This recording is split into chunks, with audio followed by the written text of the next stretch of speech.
Viewers, you are watching Mathematics channel number collage. या प्रश्नात matrix ए दिलाय आणि आपल्याला पी आणि क्यू हे दोन मॅट्रिसेस शोधायचे आहेत जेणेकरून पी ए क्यू हे नॉर्मल फॉर्म मध्ये असेल तसेच आपल्याला याची रँक पण सांगायची आहे. आपण मॅट्रिक्स ए हा ए इक्वल्स I3 ए I3 अशा पद्धतीने लिहून सुरुवात करूया, जिथं I3 हा प्री ऑर्डरचा युनिट मॅट्रिक्स आहे. ऍक्च्युअल मॅट्रिसेस लिहूया. मॅट्रिक्स ए इक्वल्स 3 by 3 ऑर्डरचा आयडेंटिटी मॅट्रिक्स ए पुन्हा आयडेंटिटी मॅट्रिक्स. आता ए चे रूपांतर नॉर्मल फॉर्म मध्ये करूया आणि असं करताना जर आपण रो ट्रान्सफॉर्मेशन वापरणार असू तर या पहिल्या आयडेंटिटी मॅट्रिक्स वर त्याच प्रकारची रो ऑपरेशन्स करूया आणि समजा कॉलम ट्रान्सफॉर्मेशन्स करावी लागली तर या दुसऱ्या आयडेंटिटी मॅट्रिक्स वर त्याच प्रकारची कॉलम ट्रान्सफॉर्मेशन्स करूया. आता हे समजल्यानंतर ट्रान्सफॉर्मेशनला सुरुवात करूया. तर पहिला डायगोनल एलिमेंट रिक्वायरमेंट प्रमाणे एक आहे, ज्याला आपण लीडिंग वन सुद्धा म्हणतो. तर या एक खालचे दोन्हीही एलिमेंट्स 1 आणि 3 हे 0 करण्यासाठी आपण वापरूया रो ट्रान्सफॉर्मेशन्स R2 - R1 आणि R3 - 3R1 इक्विव्हॅलेंट मॅट्रिसेस होतील. पहिला रो आहे तसाच, दुसरा रो 0 - 2 - 2 आणि तिसरा पुन्हा 0 - 2 - 2 इक्वल्स.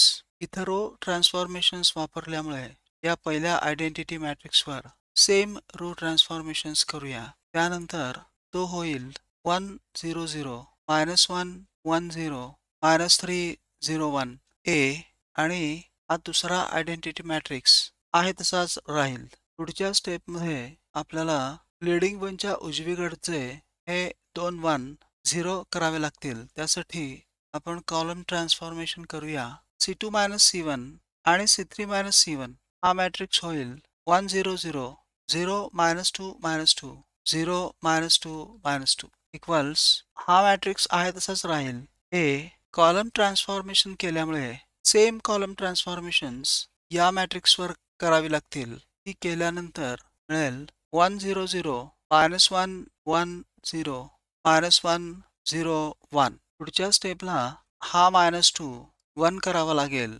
त्यासाठी रो ऑपरेशन करूया. -Half R2. पहिला आणि तिसरा रो सेम राहील 1 0 0 0 -2 -2 आणि दुसरा रो होईल 0 1 1.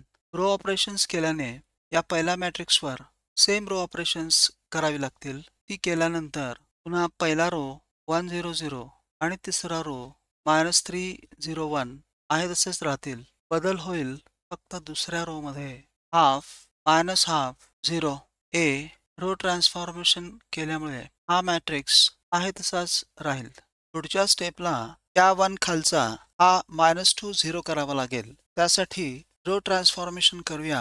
R3 + 2R2. पहिले दोन रोज आहे तसेच राहतील. तिसरा रो होईल 0 0 0. इथे रो ट्रान्सफॉर्मेशन केल्यामुळे या पहिल्या मॅट्रिक्सवर सेम रो ट्रान्सफॉर्मेशन्स करावी लागतील. पहिले दोन रोज आहे तसेच.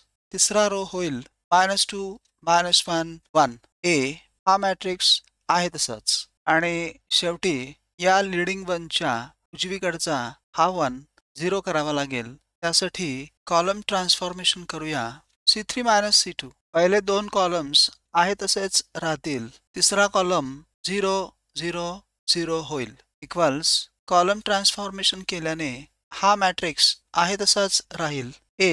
पण या मॅट्रिक्सवर मात्र सेम कॉलम ट्रान्सफॉर्मेशन करावं लागेल. पहिले दोन कॉलम्स आहे तसेच राहतील. तिसरा कॉलम होईल 0 -1 -1. आता हा झालाय नॉर्मल फॉर्म I2 0 0 0, जिथं I2 म्हणजे हा युनिट मॅट्रिक्स ज्याची ऑर्डर 2 आहे, त्यामुळे याची रँक होईल 2. आणि हा नॉर्मल फॉर्म आपल्याला इथं मिळतोय हा P, हा A आणि हा Q या फॉर्म मध्ये, जिथं मॅट्रिक्स P मिळालाय हा मॅट्रिक्स आणि Q मिळालाय हा मॅट्रिक्स. इथे लक्षात ठेवावे की मॅट्रिक्स P आणि Q हे युनिक नसतात. ज्या प्रकारचे ट्रान्सफॉर्मेशन केलं जातं त्या प्रकारे ते बदलू शकतात. Viewers, if you like this video, Please like, share and subscribe this channel, Number Collage. See you in the next video. Until then, keep watching Number Collage. Thank you.